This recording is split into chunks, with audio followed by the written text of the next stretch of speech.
জাতীয় নির্বাচন কোনোভাবেই ডিসেম্বরের পরে যাওয়ার কারণ নেই বলে মনে করছে বিএনপি। দলটি বলছে এমন কোনো সংস্কার নেই যা এক মাসের মধ্যে করা সম্ভব নয়। তবে জাতীয় নাগরিক পার্টি এনসিপি বলছে বর্তমান নির্বাচন প্রশ্নে কমিশনের উপর তাদের আস্থা নেই। আর ডিসেম্বর থেকে এপ্রিলের মধ্যে নির্বাচন হলে দেশে অস্থিরতা কমে আসবে বলে মনে করছে জামায়াত ইসলামী। সংস্কার নিয়ে দ্বিতীয় দফায় প্রধান উপদেষ্টার সঙ্গে ঐকমত্য কমিশনের বৈঠক শেষে রাজনৈতিক দলের প্রতিনিধিরা এসব কথা বলেন। খালিদ ইবনে মিজানের সহায়তায় মাহতাব বিনহাজের প্রতিবেদন। সংবিধান, নির্বাচন ব্যবস্থা, প্রশাসন ও বিচার ব্যবস্থায় কাঠামোগত সংস্কারে জাতীয় ঐকমত্য কমিশনের দ্বিতীয় দফার উদ্বোধনী বৈঠক। আলোচনার উদ্বোধন করেন প্রধান উপদেষ্টা ডক্টর মোহাম্মদ ইউনূস। সূচনা বক্তব্যে তিনি বলেন, ঐক্যবদ্ধভাবে জুলাই সনদ তৈরি করা হবে।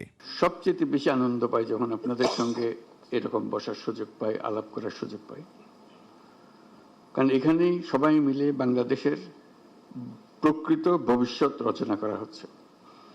এটা আমাকে শিহরণ জাগায় যে এরকম একটা কাজে আমি জড়িত হতে পেরেছি, নিজেকে যুক্ত করতে পেরেছি।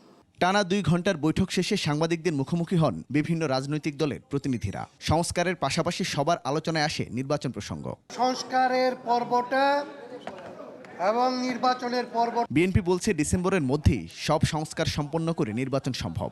আমরা মনে করি ডিসেম্বরের ভিতরে নির্বাচন অনুষ্ঠান করা জাতীয় সংসদের খুবই সম্ভব এবং এর আগেই জরুরি ভিত্তিতে যে সমস্ত সংস্কার করা প্রয়োজন, বিশেষ করে নির্বাচনমুখী, সেই সংস্কারগুলোকে চিহ্নিত করে আমরা ঐক্যমতের মাধ্যমে সেগুলো বাস্তবায়ন করি। জুলাই সনদ হওয়ার পর নির্বাচনের তারিখ নিয়ে মন্তব্যের কথা জানায় এনসিপি। তবে বর্তমান নির্বাচন কমিশনের উপর অনাস্থা প্রকাশ করে দলটি।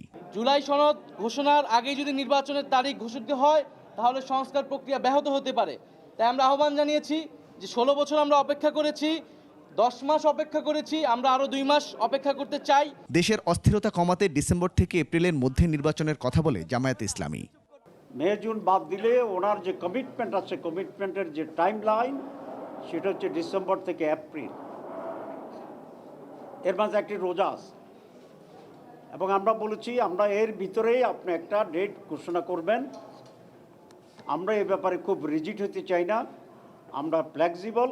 যথাসময়ের মধ্যে নির্বাচন না হলে সরকারকে এর ব্যাখ্যা দিতে হবে বলে মন্তব্য করে অন্যান্য রাজনৈতিক দলগুলো। মাননীয় প্রধান উপদেষ্টা তিনি এই ব্যাপারে মানুষের সংশয় দূর করতে পারেন। মাহতাব মিনহাজ, 21 টেলিভিশন, ঢাকা।